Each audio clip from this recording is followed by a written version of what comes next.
वज़ीर आज़म मियां मोहम्मद शहबाज शरीफ ने जायज़ मुतालबात पर PTI को फिर मुज़ाकरात की पेशकश कर दी। कहा, बानी PTI और उनके साथी मुज़ाकरात की बात कर रहे हैं। वो मुज़ाकरात करना चाहते हैं तो हुकूमत भी तैयार है। शहबाज शरीफ ने वफाकी काबीना के इजलास से गुफ्तगू में कहा कि मुल्क आगे चलना चाहिए, हुकूमत इसके लिए हर इक़दाम के लिए तैयार है।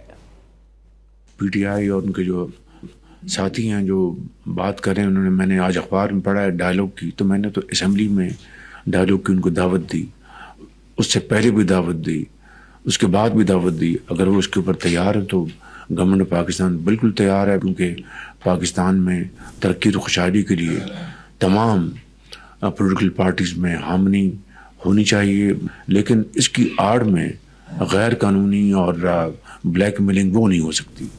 जो जायज़ मामलात हैं उसकी रोशनी में डायलॉग आगे बढ़ सकता है, जिसके लिए मैंने पहले भी दावत दी और अब भी मैं उसको रिट्वीट कर रहा हूँ।